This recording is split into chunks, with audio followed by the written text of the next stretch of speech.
নমস্কার বন্ধুরা, audio book by রমি চ্যানেলে আপনাদের সকলকেই অনেক স্বাগত। আমি রমি। আমি আজ আপনাদেরকে পড়ে শোনাবো Saint Joseph in the forest, এই জার্মান ফেয়ারি টেলটি বাংলায়। আসুন তবে শুরু করি আজকের গল্প। তার আগে বলে রাখি, যদি আমার গল্প পাঠ আপনাদের ভালো লেগে থাকে তবে অবশ্যই আমার চ্যানেলটিকে সাবস্ক্রাইব করে আমার পাশে থাকবেন। আসুন তবে শুরু করি আজকের গল্প, গ্রিমস ফেয়ারি টেল, জার্মান এই ফেয়ারি টেলগুলির একটি গল্প, Saint Joseph in the forest. এক সময় এক মা থাকতো তার 3 মেয়েকে নিয়ে। বড় মেয়েটি ছিল দুষ্টু আর খিটখিটে। মেজ মেয়েটির কিছু দোষ থাকলেও বড়র চেয়ে ভালো। ছোট মেয়েটি সত্যিকারের ভালো আর মিষ্টি স্বভাবের। কিন্তু আশ্চর্য কথা, বড় মেয়েটিকেই তার মা ভালোবাসতো। ছোট মেয়েকে 2 চোখে দেখতে পারত না। তাই গহন বনে ছোট্ট মেয়েটিকেই বারবার সে পাঠাতো আর ভাবতো সেখানে একদিন না একদিন নিশ্চয়ই সে পথ হারিয়ে মরবে। কিন্তু শুভ সাধক দেবদূত সর্বদাই ধর্মভীরু শিশুদের যত্ন নেয়, তাদের বিপদ থেকে উদ্ধার করেন। একদিন শুভ সাধক দেবদূত ভান করলেন শিশুকে ছেড়ে তিনি চলে গেছেন। ছোট মেয়ে তাই বনের মধ্যে পথ হারিয়ে ফেলল। হাঁটতে হাঁটতে শেষটায় সে দেখে ছোট্ট একটা কুঁড়ে ঘরে বাতি জ্বলছে। সদর দরজায় সে টোকা দিতেই সেটা খুলে গেল। মেয়েটি পৌঁছলো দ্বিতীয় এক দরজায়, তাতেও আবার সে টোকা দিল। এক অত্যন্ত শ্রদ্ধেয় চেহারার বুড়ো মানুষ দরজাটা খুললেন। তুষার ধবল তার দাড়ি। আসলে তিনি সাধু সেন্ট জোসেফ।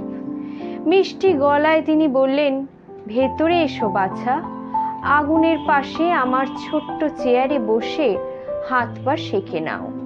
তোমার তেষ্টা মেটানোর জন্য পরিষ্কার জল আনছি। কিন্তু গাছগাছড়া আর শেকড় বাকড় ছাড়া তোমাকে খেতে দেবার মতন আমার কাছে আর কিচ্ছু নেই। সেগুলোর খোসা ছাড়িয়ে সিদ্ধ করতে হবে। বুড়ো মানুষটা তারপর তাকে গাছের কয়েকটা শেকড় দিলেন। মেয়েটি সযত্নে সেগুলোর খোসা ছাড়ালো।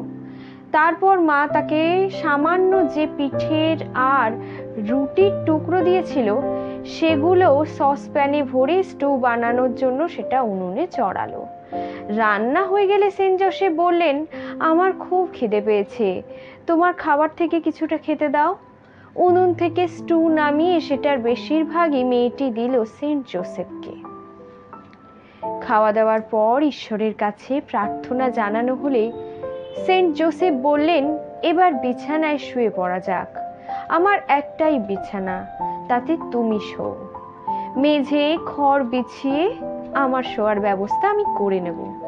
মেয়েটি বলল, না, আপনার বিছানায় আপনি গিয়ে শোন, খড়ের বিছানাতেই আমার চলে যাবে। কিন্তু সেন্ট জোসেফ শিশুকে কোলে করে নিয়ে গিয়ে ছোট্ট বিছানাটিকেই শুইয়ে দিলেন।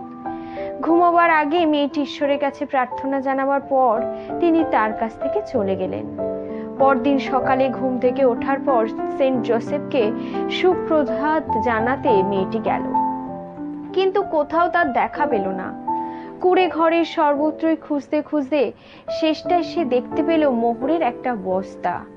সেটা এমন ভারী যে পিঠে তুলতে তার কষ্ট হলো। থলির ওপর লেখা ছিল, কুঁড়ে ঘরে যে মেয়েটি রাত কাটিয়েছে, বস্তা ভরা মোহর তার।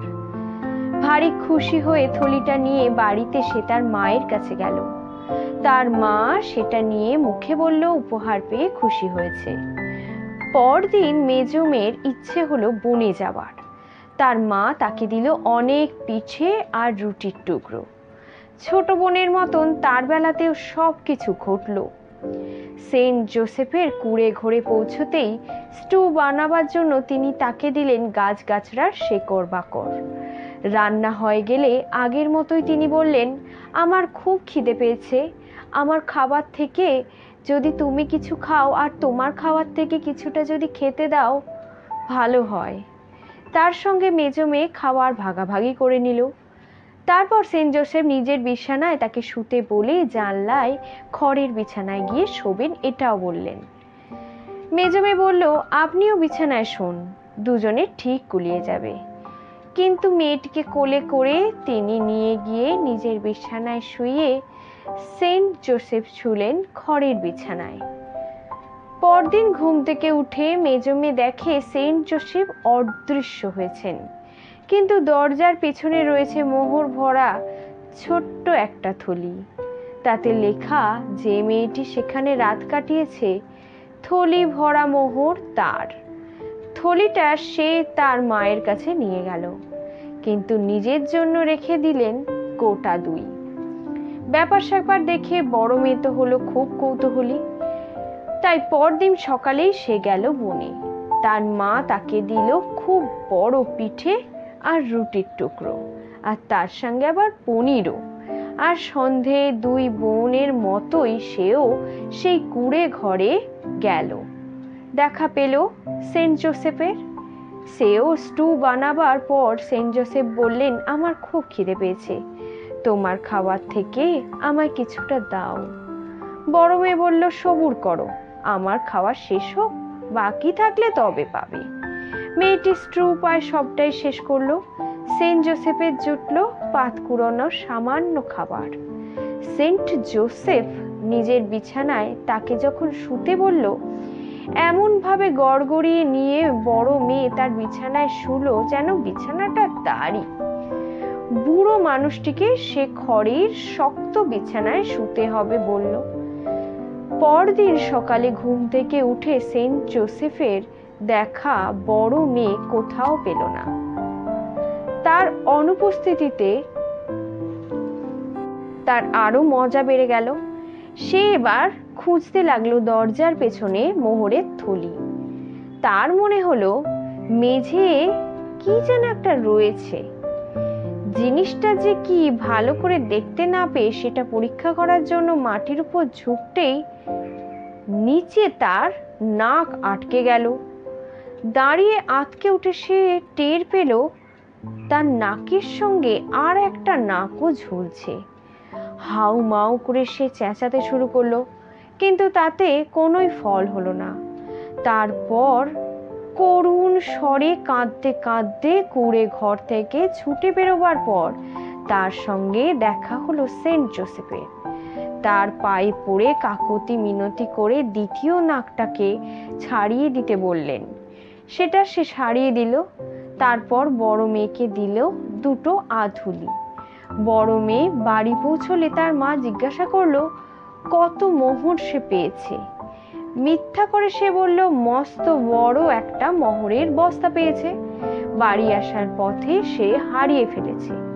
ভীষণ অবাক হয়ে তার মা চেঁচিয়ে উঠলো, বলিস কি, হারিয়ে ফেলেছিস? এক্ষুনি আমার সঙ্গে চল, সেটা খুঁজে তোকে বার করতেই হবে। বড় মেয়ে প্রথমে কান্নাকাটি জুড়ে দিল, কিছুতেই যেতে চাইল না। শেষটায় মায়ের সঙ্গে সে বাড়ি থেকে বেরোলো। পথে তাদের কামড়ালো এক বিষধর সাপ। সাপের কামড়ে মন্দ মেয়েটা মরল। আর মেয়েকে মন্দ ভাবে মানুষ করার দরুন তার মাও সাপের ছোবল খেলো তার পায়ের গোছে। শেষ হলো আজকের গল্প বনের মধ্যে সেন্ট জোসেফ, অথবা সেন্ট জোসেফ ইন ফরেস্ট বাংলায়। খুব তাড়াতাড়ি আসছি গ্রিম ব্রাদার্সের অন্যান্য সব ফেয়ারি টেলগুলো বাংলায় নিয়ে। ততদিন ভালো থাকবেন, সুস্থ থাকবেন, সবাইকে ভালো রাখবেন। আজ তবে চলি, টাটা।